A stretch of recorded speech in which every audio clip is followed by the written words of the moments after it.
अब आज जो नया टॉपिक है उस नए टॉपिक का नाम है गुणसूत्र। गुणसूत्र को क्या कहते हैं दोस्तों? क्रोमोसोम। गुणसूत्र को कहते हैं क्रोमोसोम, गुणसूत्र या क्रोमोसोम।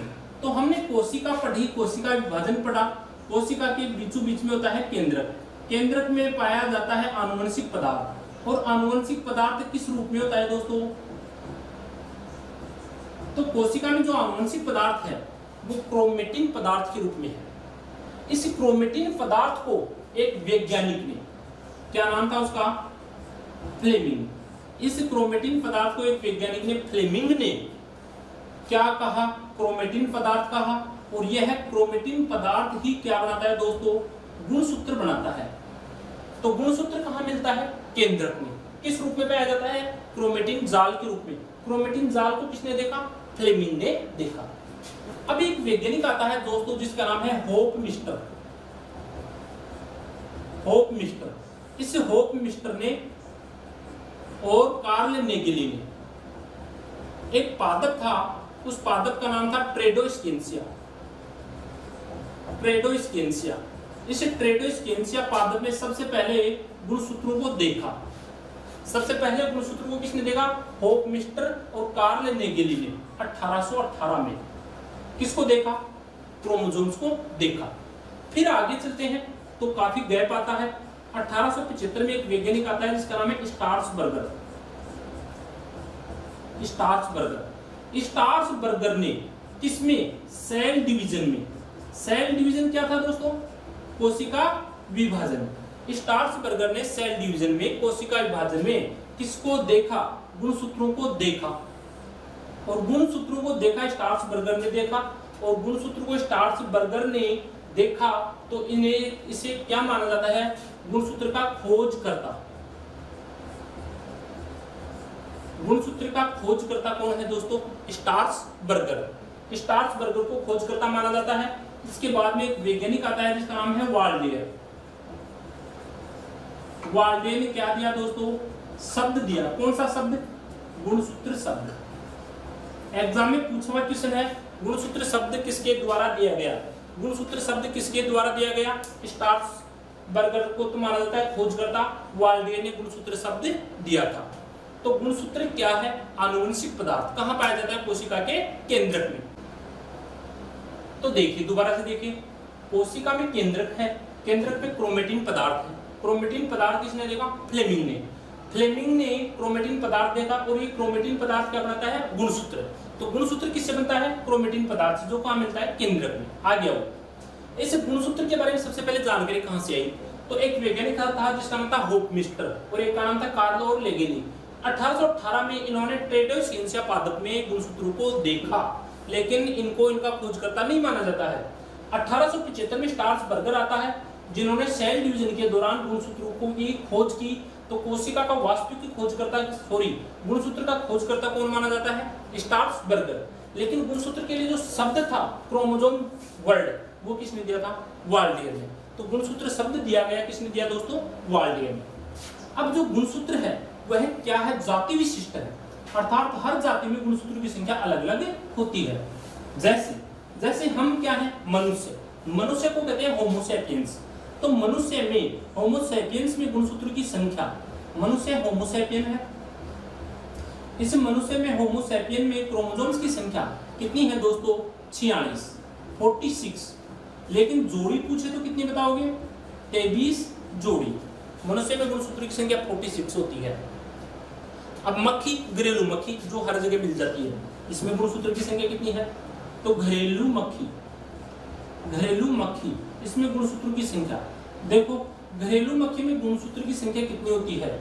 मक्खी घरेलू मक्खी है। इस घरेलू मक्खी से पहले मैं आपको बताता हूँ मच्छर। मक्खी से छोटा होता है मच्छर में क्या आ रहा है? छह आ रहा है। छर से क्या करोगे? 6। अर्थात मच्छर में क्रोमोसोम्स की संख्या कितनी होती है? 6 होती है। कैसे याद रखा? मच्छर, तो 6 से क्या हुआ? 6। मच्छर से जस्ट बड़ी कौन है? मक्खी मच्छर से बड़ी है और लगभग दुगना आकार है। तो दुगना है तो मक्खी में गुणसूत्र कितने हो गए? 12। कौन सी मक्खी में? घरेलू मक्खी में। गुणसूत्र की संख्या कितनी होगी? 12। अब आगे चलते हैं तो आता है एक पादप जिसका नाम है मटर। मटर के पादप के ऊपर मेंडल ने प्रयोग किया था। मटर के कितने जोड़ी लिए थे? 7 जोड़ी। एक जोड़ी में 2, तो 7 जोड़ी में कितने लक्षण आए? 14। तो कितनी जोड़ी थे? 14। ये क्वेश्चन एग्जाम में पूछा हुआ है कि कितने तद्रुप, तद्रुप का मतलब है कुल संख्या, तो कुल संख्या मटर में कितनी हुई? 14। मटर से थोड़ा आगे चले तो आता है प्याज। प्याज, प्याज है, उसमें गुणसूत्रों की संख्या कितनी है? तो इसमें थोड़ा सा आगे बढ़ो आप, मटर से थोड़ा सा आगे बढ़ोगे तो कितने आएंगी? 16। यानी प्याज में क्या होता है? छोला। छोले में क्या डालते हैं? प्याज। छोले से क्या बना? 16 16 16 16। तो 16 गुणसूत्र किसमें है? प्याज में। आगे आप चलो, तो आगे आप चलोगे तो आता है, एक आता है टमाटर, टमाटर, और एक आता है चावल। टमाटर और चावल। अब जब बार बार हमारे घर में चावल बनते हैं, टमाटर बनते हैं, पोहे में टमाटर चावल बार बार, तो परेशान हो जाते हैं बच्चे। और बच्चे परेशान होकर क्या कहते हैं? क्या 24 घंटे, क्या 24 घंटे टमाटर टमाटर चावल चावल यही है क्या? कुछ और नहीं है क्या? तो 24 कितने घंटे? 24 घंटे। तो टमाटर और चावल 24 घंटे मत खाओ, यानी इनमें गुणसूत्र की संख्या कितनी होती है? 24। आगे चलो, आप आगे चलोगे तो आपके एक आता है गेहूं। गेहूं आता है, गेहूं, गेहूं है, इस गेहूं में होती है बाली। गेहूं में बाली होती है, गेहूं का जो खेत होता है ना, उसमें अपन दंगिया देखते हैं तो उसमें बाली होती है, बाली। तो बाली, बाली से क्या करोगे? 42, 42। तो गुणसूत्र में संख्या कितनी हुई? गेहूं में गुणसूत्र, गेहूं से याद रखने का तरीका, गेहूं में होती है बाली, बाली से 42। अब आगे चलो, आप आगे चलोगे तो एक प्राणी आता है जिसका नाम है खरगोश। खरगोश, खरगोश में गुणसूत्र की संख्या कितनी होती है? बताओ, ट्रिक्स क्या है? खरगोश क्या खाता है? गेहूं खाता है, जो खाता है, चारा खाता है। तो चारा खाता है, चारा, तो 4 4, चारा से क्या ले लिया? 4 4 4 4 4 कितने हुए? 44। तो गेहूं चारा खाता है, चारे से लिया 4, तो 4 4 44। तो खरगोश में क्रोमोसोम्स की संख्या कितनी है? 44। अब आगे बढ़ते हैं तो एक बहुत बड़ा प्राणी आता है, हाथी। हाथी बड़ा है, मोदी कहता है कि 56 इंच का सीना, तो हाथी का तो कितना इंच का होना चाहिए? 56 इंच का। बड़ा है तो 56 इंच का सीना किसका है? हाथी का। तो 56 से कितना करोगे? 56। तो हाथी में क्रोमोसोम्स की संख्या कितनी हुई? 56। आगे अपन चलते हैं तो एक प्राणी आता है जिसका नाम है घोड़ा। घोड़ा, घोड़ा देखो कितने घोड़े हैं भाई तेरे पास? तो कोई कहता है 10 है, कोई कहता है 20 है, कोई कहता है 32 है, कोई कहता है 64। 64 घोड़े तो किसी कहावत में फेमस है, घोड़ों की संख्या 64, 64 घोड़े। तो घोड़े 64, तो गुणसूत्र की संख्या कितनी हुई? 64। इसके अलावा एक प्राणी आता है जिसका नाम है कबूतर। क्या आता है? कबूतर। अब कबूतर क्या करता है दोस्तों? गुटर गुटर करता है, गुटर गुटर। बूढ़ा आदमी जिसकी याददाश्त कमजोर हो जाती है, बच्चों से शिकायत रहती है, परिवार से, तो बूढ़े आदमी क्या करते हैं? गुटर गुटर करते हैं, गुटर गुटर गुटर गुटर। तो गुटर गुटर कबूतर करता है, बूढ़ा आदमी करता है। बूढ़े आदमी की उम्र कितनी होगी? 80 साल। बूढ़ा कितने का होगा? 80 का। तो कबूतर में क्रोमोसोम्स की संख्या कितनी होगी? 80। तो कबूतर में क्रोमोसोम्स की संख्या कितनी आई? 80। इसके अलावा जो चूहा है, चूहा, चूहा छोटा सा है, चूहे में क्या आया? चू, चू से च ले लिया और च से 40। चूहे में क्रोमोसोम्स की संख्या कितनी आई? 40। तो मैंने कुछ आपको कुछ उदाहरण दिए हैं, इन उदाहरणों से ये पता चला आपको कि क्रोमोसोम्स की संख्या, गुणसूत्र की संख्या जाति विशिष्ट होती है। हर जाति में गुणसूत्र की संख्या क्या होती है? अलग अलग होती है। तो दोस्तों ये कुछ मैंने आपको याद करने का तरीका बताया है। कैसे लगता है आपको? कैसे याद रखते हो? आप इन ट्रिक्स के द्वारा हमेशा के लिए इन चीजों को याद रख सकते हो, रटने की जरूरत नहीं है। अब एग्जाम की दृष्टि से यहाँ से महत्वपूर्ण क्वेश्चन क्या मिलता है? गुणसूत्र सबसे मोटे और सबसे अच्छे कौन सी अवस्था में दिखाई देते हैं? तो कौन सी अवस्था थी बताओ? हमने कोशिका विभाजन पढ़ा।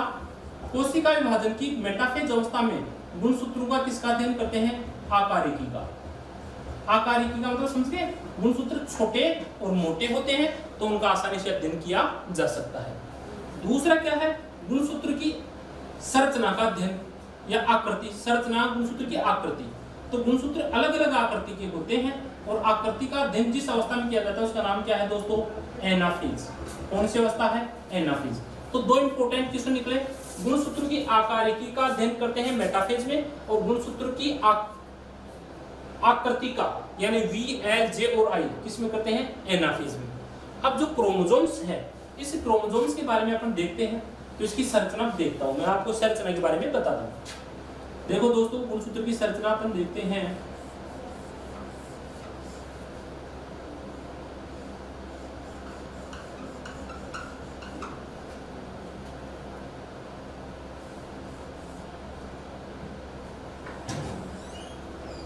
तो क्रोमोसोम्स की संरचना में हम देखते हैं क्या क्या दिखाई देता है हमें। क्रोमोसोम्स की संख्या में हमें देखने पर दोस्तों, क्रोमोसोम्स एक नलिकानुमा रचना होती है, जिसमें साखित रचना देखते हैं तो कुछ भुजाएं दिखाई देती है। ये सबसे बाहर इसमें दिखाई देता है पेलिकल। गुणसूत्र के सबसे बाहर क्या है? पेलिकल। अंदर क्या है दोस्तों? क्रोमोनीमेटा। इसके ऊपर बिंदुनुमा संरचनाएं पाई जाती है, बिंदुनुमा संरचनाएं। गुणसूत्र के ऊपर पाई जाने वाली बिंदुनुमा संरचनाएं क्या कहलाती हैं? तो आप कहते हैं ना सर, इनको कहते हैं क्रोमोमियर। इससे बीचों बीच में ये संरचना है, इसको कहते हैं सेंट्रोमियर। बीच में है, सेंटर में है, तो सेंट्रोमियर। इस सेंट्रोमियर को काइनेटोकोर भी कहते हैं, काइनेटोकोर। ओके, इसे प्राथमिक संकुचन भी कहते हैं, फर्स्ट संकुचन, पहला संकीर्णन। ओके, आगे चलते हैं तो ये आता है इसका द्वितीय संकीर्णन।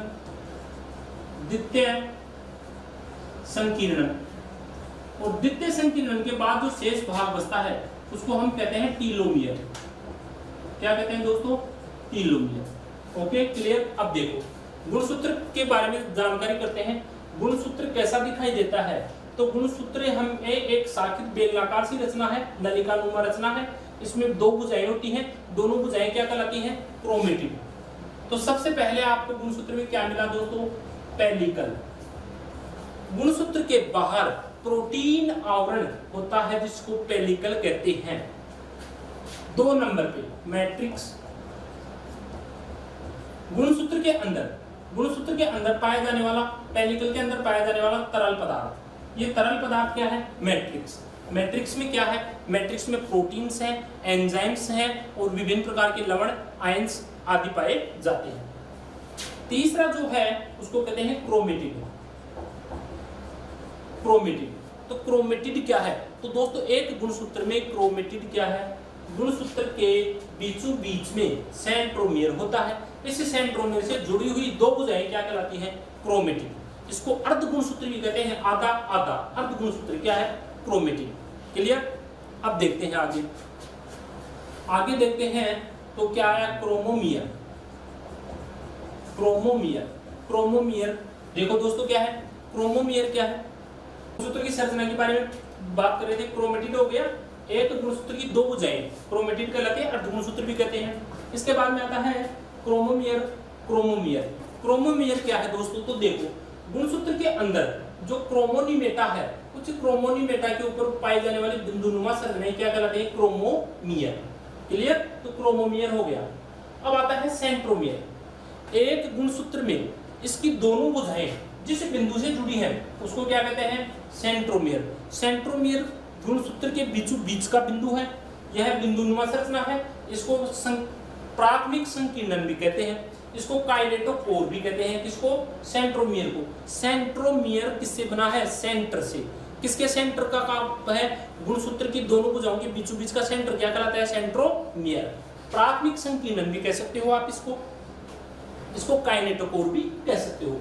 इससे आगे आप चलोगे तो गुणसूत्र का ये अर्ध गुणसूत्र आ गया। अर्ध गुणसूत्र के बाद में इसमें एक संकीर्णन और है, तो जो दूसरा संकीर्णन है उस दूसरे संकीर्णन को आप क्या कहोगे? द्वितीयक संकीर्णन। द्वितीयक संकीर्णन के बाद में शेष भाग क्या कहलाता है? टीलोमियर। ओके दोस्तों, अब यहां आपके पास ये शब्द आया है टीलोमियर, इंपॉर्टेंट शब्द है। वैज्ञानिकों ने हाल ही में 2002-2004 में खोज की है कि जो व्यक्ति बूढ़ा होता है, जो बुढ़ापा आता है, उस बुढ़ापा का कारण क्या है दोस्तों? टीलोमियर। यदि इस टीलोमियर को समय रहते टीलोमरेज एंजाइम दे दिया जाए तो व्यक्ति कभी बूढ़ा नहीं होगा। अर्थात तो बुढ़ापे का कारण किससे संबंधित है? टीलोमियर से संबंधित है। टीलोमियर क्या है? गुणसूत्र की अंतिम भुजा है जो द्वितीयक संकीर्णन के बाद पाया जाता है। द्वितीयक संकीर्ण दो हो सकते हैं, एक तो हो सकता है फर्स्ट, एक हो सकता है सेकंड। जो फर्स्ट द्वितीयक संकीर्ण है वो कौन कौन से गुणसूत्र पे हो सकता है? तो गुणसूत्र संख्या 13, 14, 15, 13, 14, 15, 21 और 22, 21 और 22 इन गुणसूत्रों पे ये फर्स्ट हो सकता है। कौन सा संकीर्ण? फर्स्ट संकीर्ण। इसके अलावा संकीर्ण सेकंड है, वो संकीर्ण सेकंड किस पे होगा? तो संकीर्ण सेकंड होगा पहला 15, 16, 21 और 22, ये 21, 22 संकीर्ण सेकंड पे आएगा। और वायु गुणसूत्र। तो द्वितीय संकीर्ण क्या है? संकीर्ण कुछ नहीं, गुणसूत्र क्या प्राथमिक संकीर्ण के अलावा शेष भाग जो संकीर्णित होता है वो द्वितीयक संकीर्ण कहलाता है। इस द्वितीयक संकीर्ण से एक कोशिकांग बनता है, उस कोशिकांग को कहते हैं केंद्रिका। क्या कहते हैं दोस्तों? केंद्रिका। तो केंद्रिका को अंग्रेजी में कहते हैं न्यूक्लियोलस। न्यूक्लियोलस, न्यूक्लियोलस कहाँ पाई जाती है? न्यूक्लियोलस एक कोशिका के केंद्रक में ही, जैसे ये कोशिका का केंद्रक है, इस कोशिका के केंद्रक में, इस केंद्रक में, केंद्रक के पास ही क्या होती है? केंद्रिका। समझ गए? तो केंद्रिका किससे बनती है? द्वितीयक संकीर्ण से बनती है। यह द्वितीयक संकीर्ण क्या कहलाता है? NOR, nucleolar organizer region. Nucleolar organizer region से क्या बनती है? केंद्रिका। ओके, तो ये गुणसूत्र की क्या हुई दोस्तों? संरचना हुई। दोबारा देखो गुणसूत्र कैसा है? गुणसूत्र आपके सामने दिखाई दे रहा है, इसमें दो भुजाएं हैं, दोनों भुजाएं क्या कहलाती हैं? क्रोमेटिड। क्रोमेटिड को क्या कहते हैं? अर्ध गुणसूत्र है। इसके अंदर पाई जाने वाली धागेनुमा संरचना क्या कहलाती है? क्रोमोनीमेटा। क्रोमोनीमेटा गुणसूत्र के अंदर पाई जाने वाली धागेनुमा संरचना को कहते हैं। इसके ऊपर पाई जाने वाली बिंदुनुमा संरचनाएं क्या कहलाती हैं? क्रोमोमियर। क्रोमोमियर कहलाती हैं। गुणसूत्र की दोनों भुजाएं जिस बिंदु से जुड़ी है उसका नाम क्या है? सेंट्रोमियर। सेंट्रोमियर के आधार पर गुणसूत्र के प्रकार और पढ़ेंगे अपन। इस संकीर्ण को हम कहते हैं प्राथमिक संकीर्ण और काइनेटोकोर। इसके अलावा एक संकीर्ण और होता है जिसको कहते हैं द्वितीयक संकीर्ण। द्वितीयक संकीर्ण से अंत में क्या आता है? टीलोमियर। गुणसूत्र का कौन सा भाग कैंसर रोग से संबंधित है? गुणसूत्र का कौन सा भाग आयुकरण से या एजिंग इफेक्ट से संबंधित है? टीलोमियर। यदि टीलोमियर को टीलोमरेज एंजाइम दे दिया जाए तो व्यक्ति बूढ़ा नहीं होगा। ओके, अब जो गुणसूत्र है, इस गुणसूत्र के अंदर क्या है? आवरण, जिसका नाम है पेलिकल। इस गुणसूत्र के अंदर तरल पदार्थ है जिसका नाम क्या है? मैट्रिक्स। तो गुणसूत्र की संरचना है दोस्तों, और इस गुणसूत्र का जो टॉपिक है वो राजस्थान पुलिस पटवार, इसके अलावा जनरल साइंस में आता है, first grade, second grade, REET सब में आता है, क्योंकि ये कोशिका के अंदर है और कोशिका टॉपिक सभी सिलेबस में कवर करता है। अब जो गुणसूत्र है वो सेंट्रोमियर के आधार पर इंपॉर्टेंट है दोस्तों, सुपर इंपॉर्टेंट। यहां से एग्जाम में बार बार पूछा हुआ क्वेश्चन है। क्या क्वेश्चन पूछे हैं बताता हूं। सेंट्रोमियर के आधार पर, किसके आधार पर? सेंट्रोमियर के आधार पर गुणसूत्र के प्रकार बताइए। तो सेंट्रोमियर के आधार पर एनाफेज अवस्था में गुणसूत्र की आकारिकी का अध्ययन किया जाता है। ओके, देखो कौन सी अवस्था में? एनाफेज। समझ गए? एनाफेज कौन सी अवस्था है? बता दिया ना, पहली प्रोफेज, दूसरी मेटाफेज, तीसरी एनाफेज। एनाफेज में सेंट्रोमियर के आधार पर गुणसूत्र अलग अलग प्रकार के होते हैं। जैसे यदि सेंट्रोमियर बीचों बीच में है और गुणसूत्र की दोनों भुजाएं समान हैं तो ऐसा गुणसूत्र कैसा होगा? तो आप कह देना वी शेप होगा। यदि सेंट्रोमियर बीचों बीच में है, गुणसूत्र की दोनों भुजाएं बराबर हैं, तो गुणसूत्र कैसा होगा? V shape. और ऐसे गुणसूत्र को हम क्या नाम देंगे? तो इसको नाम देंगे मित्रों मेटासेंट्रिक। मेटासेंट्रिक गुणसूत्र क्या है? मेटासेंट्रिक गुणसूत्र वह गुणसूत्र है जिसकी दोनों भुजाएं बराबर होती हैं, बीचों बीच में क्या लगा रहता है? सेंट्रोमियर लगा रहता है। कौन सी अवस्था में यह आता है? ये एनाफेज में। First type. सेकंड टाइप, पहला हो गया मेटासेंट्रिक, दूसरा देखो मेटा के बाद में आता है सब मेटा।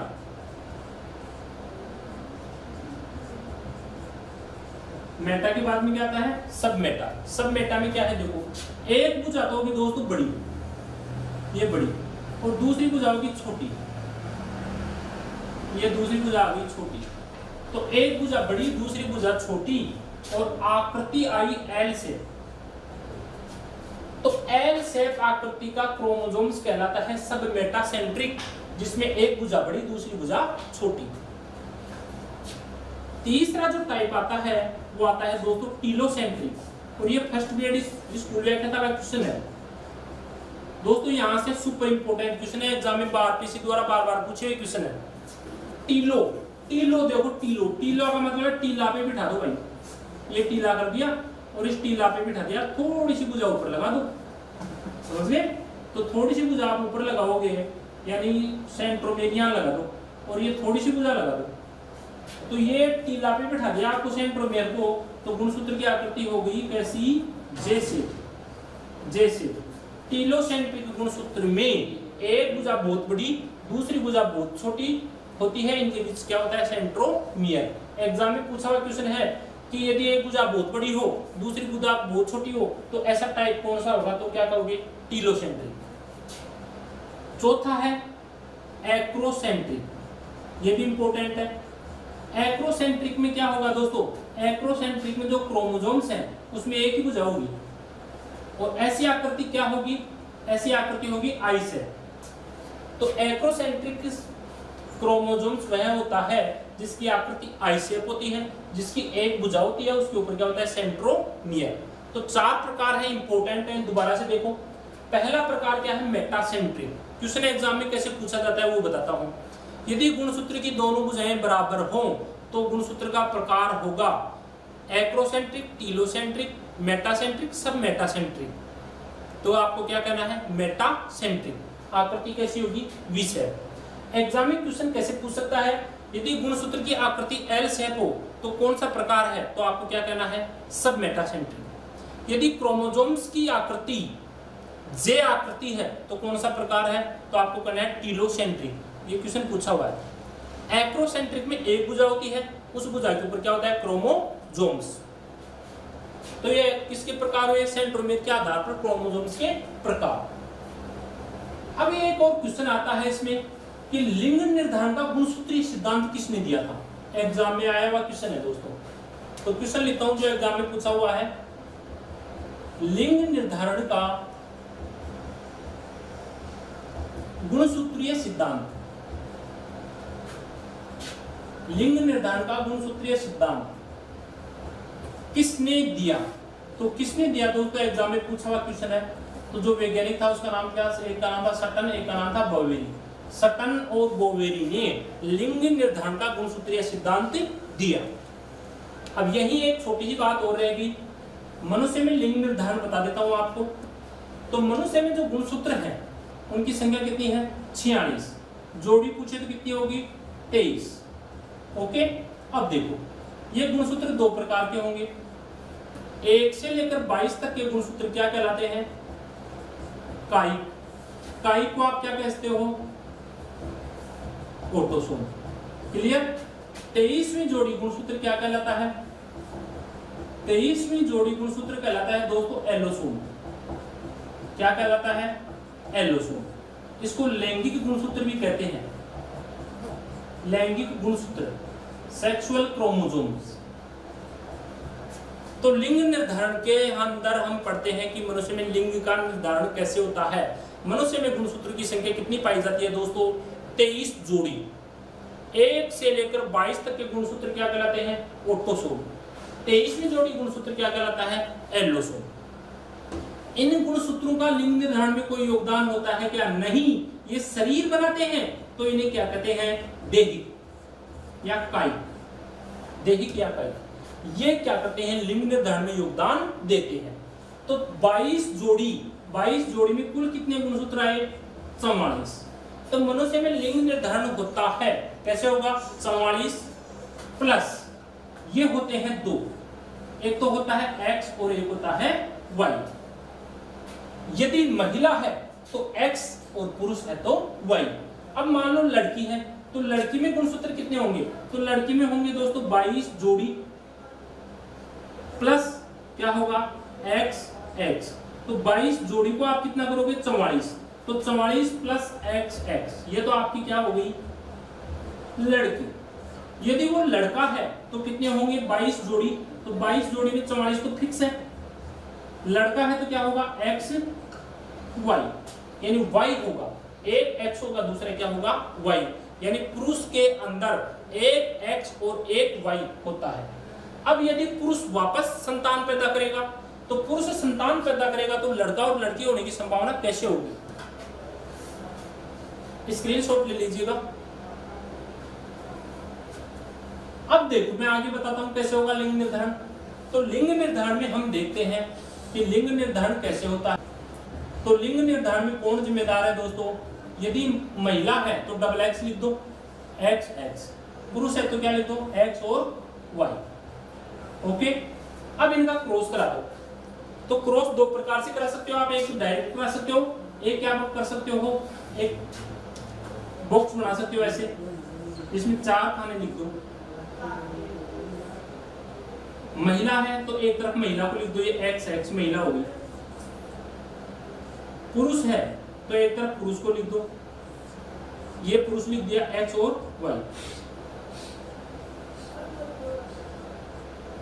ये तो देखो कैसे कराओगे, ये इधर पुरुष है इधर महिला, x को x से गुणा करो x x, x को x से करो x x, x को किससे गुणा करो y से x y, और x को y से गुणा करो तो x y। देखो आपके पास 4 बचे हैं, 2 तो क्या है डबल x और 2 क्या है x y, यानी 50% संभावना तो क्या है लड़की और 50% संभावना क्या है लड़का। तो 50% तो आपका क्या होगा मेल और 50% क्या होगा फीमेल। अब इसके लिए जिम्मेदार कौन है, देखो क्रॉस करा दो, इधर क्रॉस करा के देख लो x x, यानी महिला हमेशा क्या दे रही है x, इसको इससे कराओ x y, महिला हमेशा क्या दे रही है x, यानी लिंग निर्धारण के अंदर महिला हमेशा x गुणसूत्र का योगदान देती है। इसमें महिला का कोई लिंग निर्धारण के लिए कोई महत्व नहीं है। लिंग निर्धारण के लिए किसका महत्व है y का, और y किसके पास है पुरुष के पास। तो लिंग निर्धारण में कौन जिम्मेदार है पुरुष, लिंग निर्धारण में कौन जिम्मेदार है पुरुष। तो ऐसे ही क्रॉस करा दो x x और x y, कैसे भी करा दो आप, दोनों है, ऐसे करा सकते हो ऐसे करा सकते हो। तो लिंग निर्धारण के लिए कौन जिम्मेदार है दोस्तों पुरुष। महिला हमेशा कौन सा योगदान देती है एक्स क्रोमोसोम्स का योगदान देती है। अब जो क्वेश्चन आया था स्कूल व्याख्याता में वो बताता हूं। स्कूल व्याख्याता में क्वेश्चन आया था कि लिंग निर्धारण होता है 44 प्लस एक्स एक्स या एक्स वाई। बिल्कुल 1 से लेकर 22 जोड़ी गुणसूत्र काय कहें तो 44 प्लस एक्स एक्स है तो लड़की और एक्स आई तो लड़का, तो इनका लिंग निर्धारण में योगदान होता है। दूसरा होता है लिंग निर्धारण के लिए जिम्मेदार है, तो लिंग निर्धारण के लिए जिम्मेदार कौन है एलोसोम। और एलोसोम कितने होते हैं 2 होते हैं, एक तो होता है एक्स एक्स और एक होता है एक्स वाई। तो लिंग निर्धारण में योगदान कौन सा है 23वीं जोड़ी। ये कौन सी जोड़ी है 23वीं जोड़ी। लिंग निर्धारण हमेशा 23वीं जोड़ी क्रोमोसोम से होता है, जिसके कारण यदि XX है तो लड़की और XY है तो लड़का। 1 से लेकर 22 जोड़ी का कोई योगदान नहीं होता। तो 44 गुणसूत्र कहलाते हैं काइक, इनको काइक कहते हैं, और काइक के लिए एक शब्द काम लेते हैं, इसको कहते हैं ऑटोसोम। ओके दोस्तों क्लियर। तो ये हुआ मनुष्य में लिंग निर्धारण। अब जो एग्जाम में वो एक क्वेश्चन और आया हुआ है वो आपको बताता हूं। एग्जाम में प्रतियोगी परीक्षा में पूछे हुए क्वेश्चन बताता हूं आपको। प्रतियोगी परीक्षा में पूछे हुए क्वेश्चन है, एक तो संख्या का पूछ लेता है डायरेक्ट। एक क्वेश्चन पूछा हुआ है लिंग निर्धारण का गुणसूत्रीय सिद्धांत किसने दिया, तो किसने दिया था सटन और बावेरी ने। ये एग्जाम में आरपीसी ने क्वेश्चन पूछा था। ओके, दूसरा लिंग निर्धारण का मैंने अभी क्वेश्चन बता दिया। तीसरा है कोशिका विभाजन की किस अवस्था में गुणसूत्र की संरचना का अध्ययन करते हैं। तो गुणसूत्र की संरचना का अध्ययन कौन सी अवस्था में करते हैं मेटाफेज में। ये क्वेश्चन पूछा हुआ है। एक क्वेश्चन पूछा हुआ है गुणसूत्र की आकारिकी का अध्ययन किसमें करते हैं, ये क्वेश्चन पूछा हुआ है कौन सी अवस्था में एनाफेज में। एक अभी जो एग्जाम में क्वेश्चन आया था वो क्या आया था, यदि गुणसूत्र की दोनों भुजाएं बराबर हो तो गुणसूत्र वी शेप होता है। ऐसा टाइप क्या कहलाता है? तो आपको क्या बताना है? मेटासेंट्रिक। और यदि वो पूछ ले कि एल शेप कौन सी टाइप है, तो आपको कहना है सब मेटासेंट्रिक। सब मेटासेंट्रिक। क्लियर? एक एग्जाम में आया हुआ क्वेश्चन बता दूं आपको, गुणसूत्र शब्द किसने दिया? ये क्वेश्चन पूछा हुआ है। तो गुणसूत्र शब्द किसने दिया दोस्तों? वाल्डेयर ने। किसने दिया? वाल्डेयर ने। एक एग्जाम में पूछा हुआ क्वेश्चन है कि गुणसूत्र जो लिंग निर्धारण में योगदान देते हैं वे क्या कहलाते हैं? तो आपको क्या बताना है? एलोसोम। एलोसोम गुणसूत्र लिंग निर्धारण में योगदान देते हैं। एक क्वेश्चन पूछा हुआ है कि प्राथमिक संकीर्णन के अलावा गुणसूत्र में जो दूसरा संकीर्णन होता है उसको क्या कहते हैं? तो उसको कहते हैं दोस्तों NOR। NOR से क्या हुआ? Nucleolar organizer region. इससे क्या बनती है दोस्तों? केंद्रिका। अब आपसे कोई पूछ ले कि केंद्रिका है ये कहां पाई जाती है, तो आप क्या कहोगे? केंद्रिका की स्थिति होती है केंद्रक द्रव्य में पाई जाती है। और इस केंद्रक द्रव्य में इससे क्या बनता है? राइबोसोम। क्या बनता है दोस्तों? राइबोसोम।